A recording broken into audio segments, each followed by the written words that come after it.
제국화의 패권 11. 제재와 경제 압박의 전략. 현대 국제 정치에서 갈등이 항상 군사 충돌로 이어지는 것은 극히 드문 일이지만 직접적인 전쟁 대신 다양한 경제적 수단을 통해 상대 국가에 압력을 가하기도 한다. 경제 제재는 무역 제한과 금융 차단, 그리고 투자 통제와 같은 방법을 통해 특정 국가의 경제 활동을 제한하는 전략이다. 이 방식은 군사적 충돌 없이도 정치적 압력을 행사할 수 있다는 점에서 현대 국제 정치의 중요한 수단으로 사용된다. 경제 제재의 목적은 단순히 상대 국가의 경제를 약화시키는 데에만 있지 않다. 제재는 정치적 행동을 변화시키거나 국제 규범을 따르도록 압박하기 위한 외교적 도구로 활용된다. 국가는 특정 정책을 중단하거나 협상에 참여하도록 유도하기 위해 경제 제재를 선택하기도 한다. 이러한 전략은 전쟁보다 비용이 적게 들고 국제사회의 지지를 얻기 쉬운 방식이라는 평가를 받기도 한다. 특히 최근 국제정치에서는 이란과 같은 국가를 둘러싼 경제 제재가 중요한 사례로 언급된다. 여러 국가는 핵 개발 문제와 지역 안보 문제를 이유로 다양한 경제 제재를 시행하였다. 이러한 제재는 금융거래 제한과 석유 수출 통제와 같은 형태로 나타났으며 국제 금융 체계와 연결된 압박 전략으로 작동하였다. 이러한 방식은 군사 충돌을 피하면서도 정치적 압력을 강화하려는 현대 외교 전략의 특징을 보여준다. 경제 제재에서 한 국가가 단독으로 제재를 시행할 경우 그 영향은 제한적일 수 있다. 그러나 여러 국가가 동시에 경제 압박에 참여하면 제재의 효과는 훨씬 커질 수 있다. 이러한 협력 구조는 국제 정치에서 강대국의 영향력과 외교적 네트워크가 중요한 이유를 보여준다. 그러나 경제 제재는 동시에 논쟁의 대상이 되기도 한다.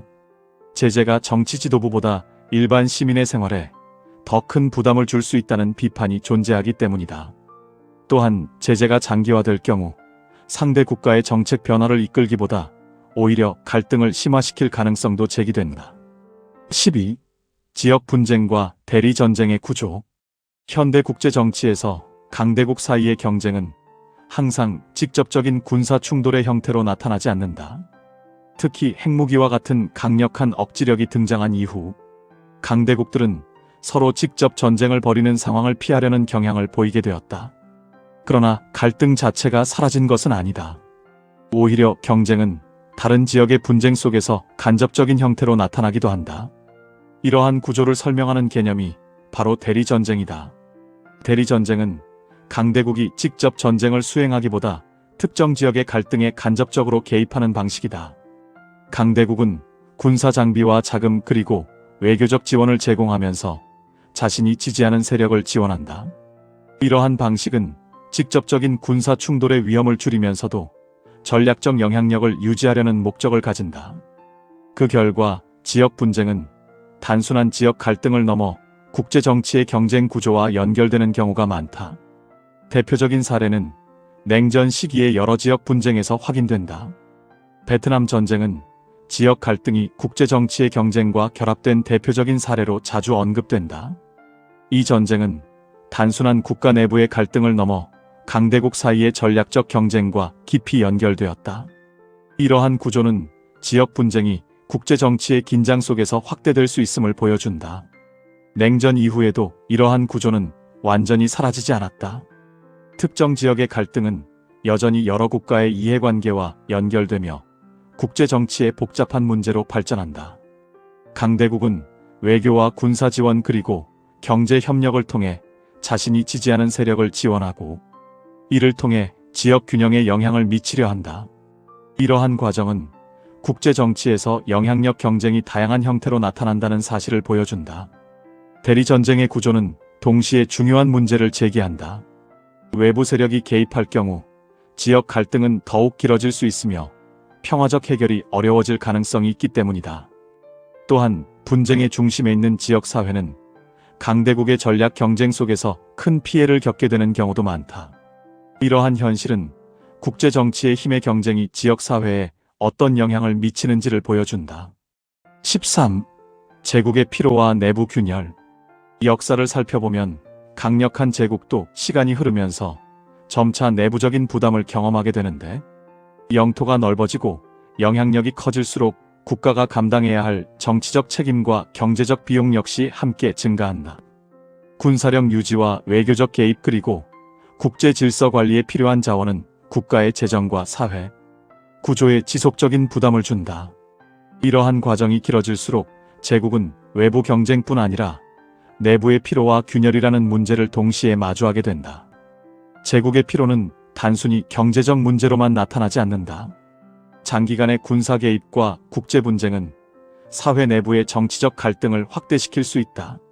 시민들은 국가의 역할과 책임에 대해 서로 다른 의견을 가지게 되며 해외 개입의 필요성과 그 비용을 두고 논쟁이 이어진다.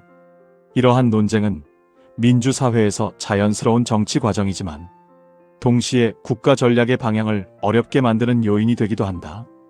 특히 현대 국제 정치에서 이러한 문제는 미국의 경험 속에서 자주 논의된다.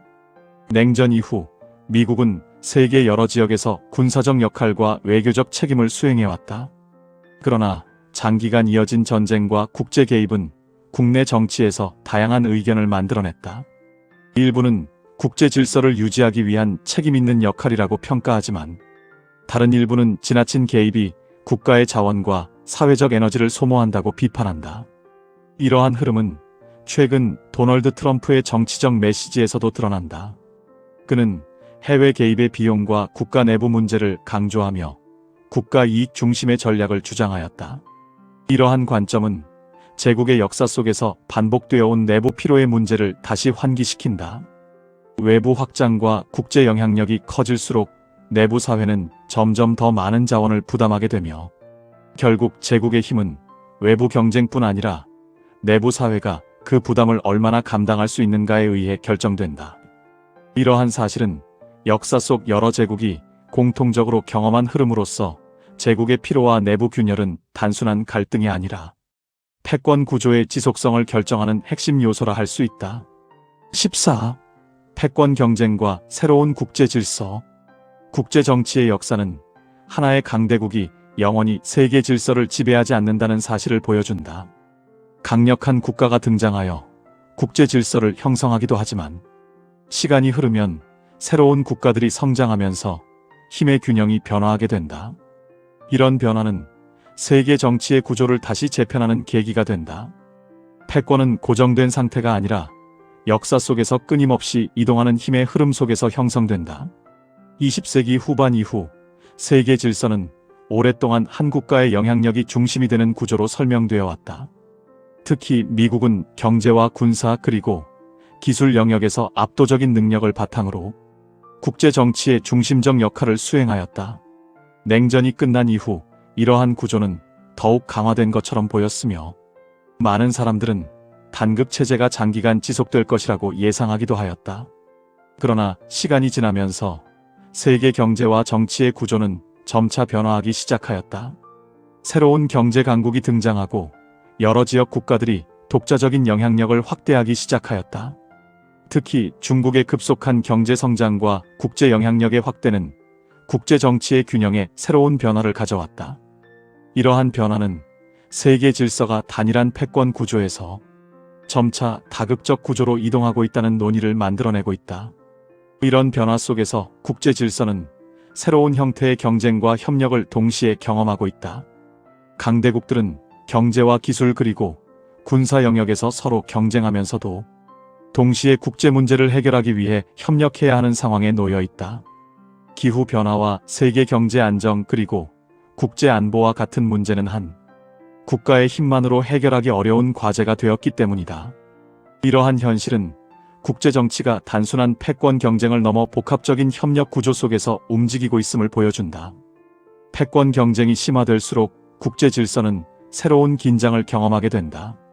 경제 제재와 기술 경쟁 그리고 군사적 긴장은 국가 사이의 신뢰를 약화시킬 수 있다. 그러나 동시에 이러한 경쟁은 새로운 균형을 형성하는 과정이 되기도 한다는 것이다. 15. 역사적 교훈과 권력의 한계. 국가가 군사력과 경제력을 축적하게 되면 자연스럽게 영향력의 범위를 넓히려는 움직임이 나타난다.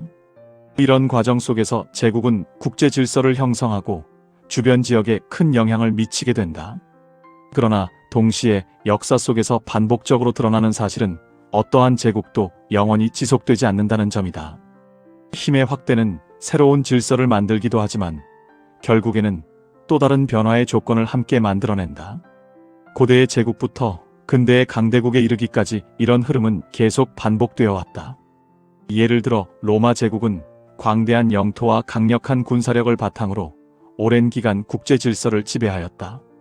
그러나 시간이 지나면서 행정 부담과 군사 비용, 그리고 내부 정치 갈등이 증가하였고 결국 제국의 구조는 점차 약화되기 시작하였다.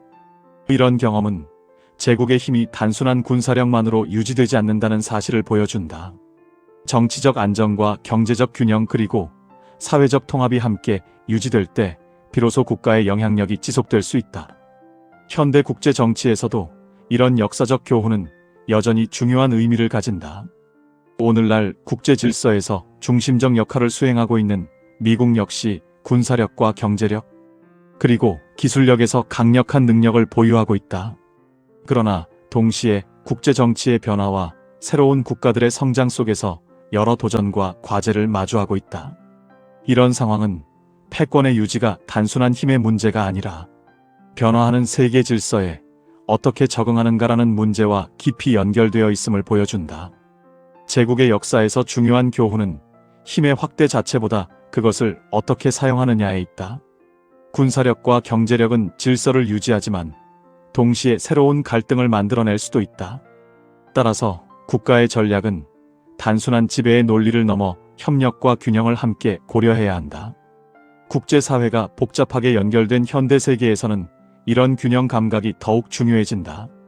따라서 제국화의 역사는 인간 사회가 권력과 질서를 어떻게 이해해 왔는지를 보여주는 것으로서 힘은 국제 질서를 형성하는 중요한 요소이지만 동시에 그 힘은 언제나 한계를 가진다는 것이다. 인천 송도역 배짜마에서 이종화였습니다.